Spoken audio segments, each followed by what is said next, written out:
Hello, friends. Happy Wednesday. Welcome to my Lunch and Learn. My name is Angela Newby. Friends call me Angie, and I'm a retired teacher here in Kentucky and a realtor and co-owner of our brokerage at Calumet Realty.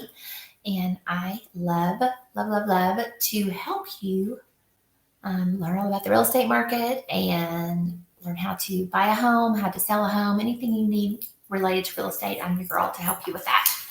So, we've been talking about lots of steps. Our last step was schedule a home inspection. So that was step 12. If you've missed any of the 1 through 12, it's all on my YouTube. You can look up my YouTube, Angie Newby, and you'll see a playlist there that's called Lunch and Learn, and that's where all this information is. So step 13, the next step that we're talking today about is step 13. We have the home appraised. So the lender will guide you through that in the loan process. That's part of it. The bank or mortgage company wants to make sure that you're not paying too much for the home because they don't want you to be, they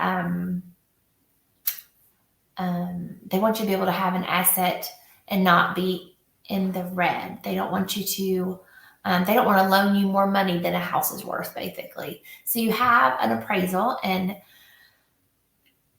after that's done, the appraiser will send that report to the lender, and then the lender will contact you and let you know, hey, we're good. The home appraised for this much, or ooh, that's a little too much.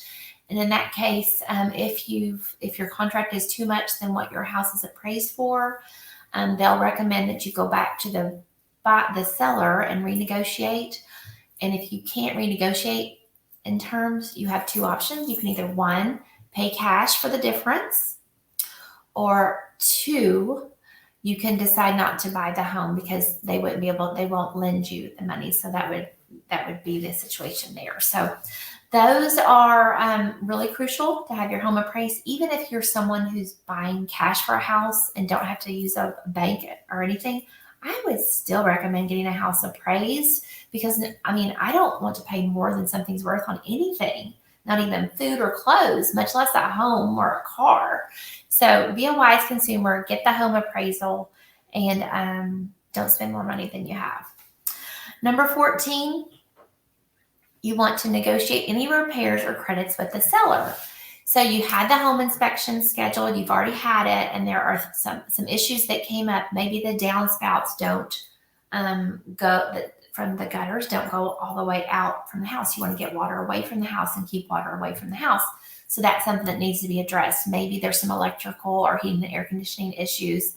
Well, your agent, your realtor, will go back to the listing agent and try to negotiate for some of those repairs to be done, or some credits, cash or some other form in lieu of those repairs to be given to you at closing to help you pay for those repairs. So that is step 14, the negotiation on the repairs.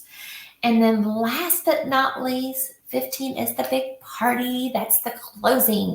So the closing will take place at either an attorney's office or a title company. And that's where all the paperwork will be. You'll have lots of paper to sign. Both sides will sign off on a lot of things related to the loan, related to the home, all kinds of disclosures and so forth. So you'll have a lot of things that need to be signed. If you're married, your spouse will definitely need to be there at closing. Even if you did the contract to purchase it on your own, they have to be at closing. If you're selling a property, your spouse has to be at closing. Or you can do a power of attorney in some situations. But I recommend everyone come to closing. It's great fun. It's nothing to be really scared about. Your realtor will be there as well to kind of hold your hand and help guide you through things in case you don't know what papers mean. And also the closing attorney or the title agency is really, really great about explaining the forms. And this is where, if you have a question about anything, you feel free to ask, okay? Nothing is too stuffy or important not to ask, because you want to make sure that you're doing things with the right mindset and not so nervous that you don't understand something, because this is the time, this is it. Once you leave the closing table, it's yours. So I hope that clarifies a few questions you might have about not only the closing, but also everything else that we've talked about during this series. I hope you've enjoyed it. I hope it's been really informative to you.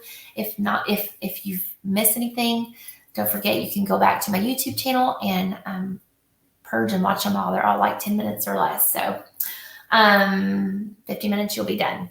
Okay, you guys have a great rest of your day and a great weekend, and I will see you next week. Bye.